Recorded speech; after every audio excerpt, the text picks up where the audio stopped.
Let's have a talk, let's have a chat, talking about a little this and that. Hello and welcome to another episode of This and That. I am your host, Mary Easterling, and today we are continuing with Bob Neumann's stuff on Babylon, the series. Today's episode will be a story of 3 cities.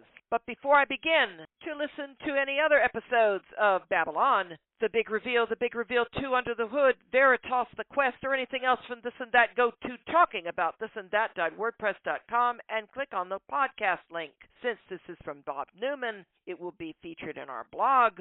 Our blog page has read more links. Click on them. They take you to articles. Each article has the audio link, the podcast link. It opens in a separate tab so you can listen while you look. Today's episode was written November 2004. Dear all, last night I had a quote-unquote remembrance of the King's Herald. It has been a long time coming. A sister in the Lord mentioned to me that things we were given years ago are now coming to pass. Maybe it's time for a vision. On the day that the great king had set, he sent forth to his cities to tell them of his coming to visit them. At regular intervals, heralds ran before him to each of his cities. The message of each herald was the same. O city of the great king, your king now comes to you. Prepare yourself for him. Make all your preparations. Plan your feast and set aside only your best, for your king comes in power and glory. Rejoice, O city, in which he delights. Open up your ancient gates and welcome your king. In the first city, the people were jubilant. Each went to their own homes to clean and to polish.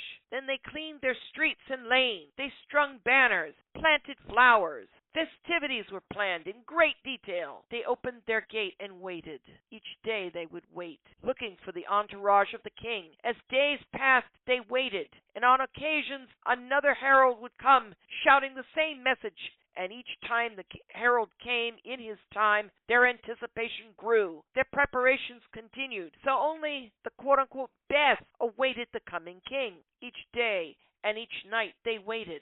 Whenever dust was seen in the distance, they rose up crying, "Is it he in whom we wait?" But usually it was just another traveler, another caravan. Each time the watchmen saw movement on the road, they called out in warning. Once again, a wave of anticipation ran through the people as the gates were opened, and the people would go out to meet their king. But it was not their king, so they continued to wait upon him. But there came a day when the watchman's words were never heard.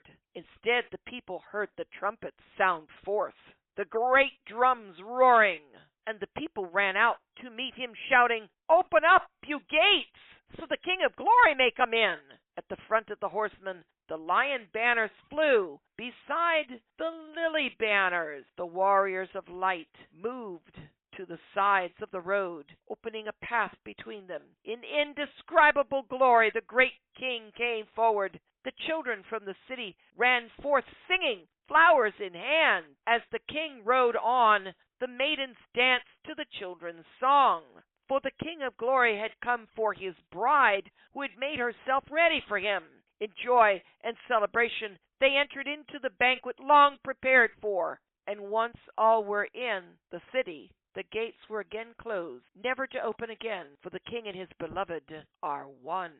The second city heard the king's heralds and sat down to discuss the quote-unquote issue. Committees were formed, action groups were created, funding was discussed, and time passed. They watched the road, but the king did not come, so life went on as usual. Then other heralds came and the people would get quote-unquote busy, briefly, but we had to get back to normal was their excuse. Then when a traveler came or caravan went by, they first looked up and wondered, but would quickly go back to, quote-unquote, same old, same old. Each time a herald came, they said, "We've heard it all before, but the king has never come." So they went back to their lives in, quote-unquote, their city and forgot their king. And then a day came that they did not know. At a time they had not foreseen, the city was awakened by a great, quote-unquote, shout. And a thunderous trumpet rang out, the beat of the king's drums and the calls of the king's Trumpets vibrated the very walls of the king's city. "Open up, you ancient gates, so the King of Glory may come in," shouted the holders of the lion banners. Full stop. Where's the lily? Why is there no lily banners in this? Oh, we shall see. Bob writes, "And all the warriors of light responded as they opened their rank for the king. Who is the King of Glory? The Lord strong and mighty, the Lord mighty in battle. He is the King of Glory."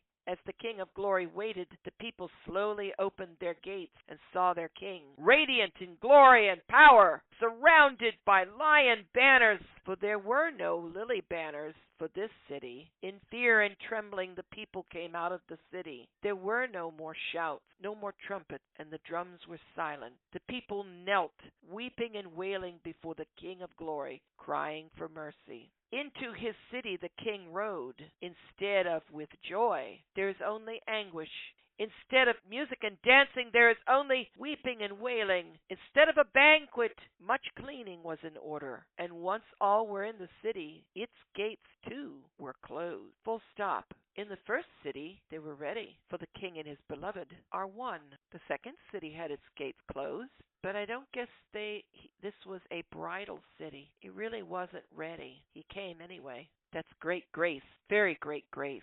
But this is a story of 3 cities, so let's look at the third city. Bob writes, "Then there was the third city. And like the earlier 2, the great king's herald came up to its gates and cried, 'O city of the great king, your king now comes to you. Prepare yourself.' And the message was halted as a rock thrown from the city's wall struck down the herald of the great king. As the herald looked up, he heard the laughter from the watchman the city had placed on the wall. Finally, a leader of the watchmen came forward and shouted down at the herald. His uniform, his armor shined in the dawn's light, his voice melodious and strong. 'Who is this great king? Fool! We know no king over us. Look upon us, this great city, greater than any other. Did this great king build it? Does he dwell here? We built our own city, and we who dwell here are kings unto ourselves. We recognize no king but ourselves. We need no king here but ourselves. What has your king done for us? All that you see, all that is here, is because we have done it for ourselves. We do what is right in our own eyes. Begone, fool, you and your unseen king. We have no need of you.' As the herald stood and walked away from the gates of the city, he heard the mocking laughter of the watchmen as they cursed both him and his king. And he wept. Full stop. And the herald wept. This is just the podunk that comes galloping up on the horse. Galump, galump, galump, galump. 'City, city, city, king is coming. City, city, city, get ready. The king is coming. The king is coming. Kitty, come. Clonk. Gets hit with a rock. Told off. Thing is, this guy was sent from the king that came to the first 2 cities. He's kind of a thing to see. He knows what's coming, so he cries. Either that or he's just got a splitting headache from the rock that clonked him on the noggin. I don't know. Bob writes, "Yet the evil captain and his watchmen did not forget the herald's message. They put the people of the city to work extending the walls, preparing for war against this king they would not serve, for they knew him not, saw him not. As time passed, further heralds came. They killed the king's herald, for they did not even want to hear the message. But as time went on, all but the captain forgot the king's promise to come to his city. As caravans went by, no one noticed. In fact, the captain used the coming of each herald to spur the people to work in obedience to him. Add to that the pleasure of seeing a herald of the great king murdered made it all even better. So he felt. Then one day the evil captain stood at the top of the city's gate and looked out. Light was breaking over the horizon, and it burned his eye. In panic, he called out the alarm, and the city's people rose as one and went to their places in the battle line. Panic! The evil captain kept giving more and more orders, often at odds with each other. They call that cacophony. They call that a cluster. They call that a snafu. They call that being discombobulated. Hey, evil captain, get your stuff together. Good God. Oh, wait, God doesn't dwell in this city. Oh, sadness. What happens next? Bob writes, "As the light of the king's glory came from the east, the light only became brighter. The loud thunder of trumpets and battle drums began to vibrate the walls of the city. Fear gripped the city, and the evil captain shouted more orders. Yet no one could hear, For now the sound of horses and the rattle of armor joined the trumpets and drums. The king had come. As all looked out, one rider rode ahead of a great host of mounted warriors, whose number was beyond counting this day. As the rider came forward, all of the city saw him plainly. On his head were many crowns. His garments were pure white, except for his cloak that showed dark red in his light. And on his robe it was written, King of Kings, Lord of Lords. Among the multitude of horsemen who followed the king, there was but one banner, and it rode directly behind the king. All the city looked beyond the king to the sole banner. Upon it was a single lamb that was slain, and all the people feared, as the king and his bride. Oh, wait, full stop. Who? The king and his bride? Oh, dead lamb banner, great king, and the lily is sitting in the midst. Woo! Hobdiddy! Looks like the first city had its party and had come over to city number 3. I guess they left the cleaning staff at city number 2. Well, alrighty. Bob writes, as the king and his bride stopped facing the gates, a voice rang out clearly in the sudden silence, as strong as rolling thunder, yet clear as a single note. It cried, Lift up your heads, O you gates, and be lifted up, you ancient doors, and the King of glory shall come in. In great anger and fear, the evil captain jumped up to the outer wall so all could see and hear. Who is this King of glory? We have no king. We need no king. We want no king. And as rehearsed, the evil captain raised his fist to the king, and every bow, sling, and catapult fired as one against the king. Like a cloud, the missiles flew from the dark walls of the city to the bright glory of the king, where they ceased to exist. Side commentary. Well, that's one way to have protection against, I don't know, stuff. I mean, this is the King of Glory that makes stuff out of nothing, so he can turn stuff into nothing. Think about that. If you can make stuff out of nothing, then you can turn stuff into nothing, as in poof, and it just disappears. We don't even get dandelions out of it, or petals, cherry blossom petals. Nothing. We just get poof, they're gone. Bob writes, in moments, every rock and stone, spear and arrow failed, and as one, all the city drew sword and waited. As one, the host of heaven spoke swiftly, Who is the King of glory? The Lord strong and mighty, the Lord mighty in battle. As the evil captain prepared to answer, the king raised his hand and said one word, No.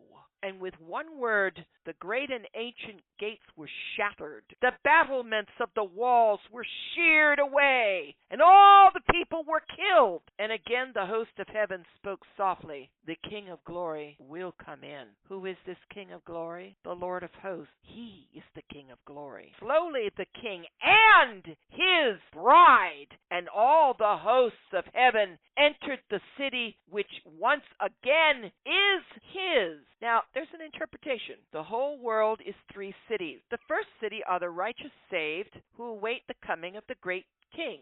She is the bride and will be soon snatched away. The second city is the saved who have not prepared themselves. They will wash their robes in the blood of the Lamb. She is the tribulation saint. The third city are all who refuse the blood of the Lamb and choose the beast. She is the whore that will be destroyed. Heralds are the prophets and apostles sent to warn and to teach the people the gospel of the kingdom. The King of glory is the Lord Jesus Christ, the Son of the living God. He is on his way to visit his cities. Are you ready? Now, I got a problem with some of this because the bride will soon be snatched away. Nowhere in the book of Revelation and nowhere in Thessalonians does it talk about a snatching away that happened before the end of Revelation chapter 14. The tribulation saints who wash their robes in the blood of the Lamb can also be bride. Those tribulation saints come in seal 6, or should I say seal 7. Seal 5 has the martyrs crying out for vengeance. Seal 6 has a catastrophe of catastrophes, the first mother, father, sister, uncles, brothers, aunt of all earthquakes, only to be one-upped by the one at the other end of the book. That's a doozy. But this one's pretty good too. You can't see the sun after this thing is over. A lot of life is going to be lost. A lot of persecution going to happen. A lot of saints will be slaughtered. The third city are those who choose the beast. And it's that city I want to talk about for a moment. That is the city of the tear, the city of the apostate, the city who says, we are the kings. We have made our kingdom. Our king will come to our kingdom. No other need apply. Nona? Like Nina. No Irish need apply? Nona. No other need apply, and it doesn't mean your grandma. We are surrounded by the third city right now. The third city is the many, the world, with its vast multitude of religions, and the church, Christendom, with its vast multitude of doctrines, dogmas, religiosities, not all of which reflect the gospel of the kingdom, the doctrines of the kingdom, the laws of the kingdom, the statutes, the ordinances, the ways of the king that governs the kingdom. Those who are looking for him now, in the midst of the night, who are not asleep, they will be instant to run out. A quick trim of the wick, a quick flash of the oil, they're gone. They don't need to put anything on because they never took anything off. They don't seem to need sleep anymore. Even when their bodies are asleep, their hearts are awake. And instantly we're in Song of Solomon. The others who were not prepared, well, they have to go through a few things now, don't they? Not everything is as cut and dry as you would want them to believe. But the first two cities have redemption. It's the third city that does not. Be the first of two cities. Best to be ready, willing, yielded, governed by the Holy Spirit, ready to leave. No strings attached to this world. But if you have to be anything, and you need a good cleanup, the second city will do. But those will be the servant, not the bride. If we say that the kingdom will be a remnant, the bride will hardly exist. There will be so few. But then again, we live on this earth. We have to have business as usual, don't we? Do we? Look around you. What is the time and the season around you? Are you even paying attention? Something to think about. And that will do it for this episode of This and That. Until then,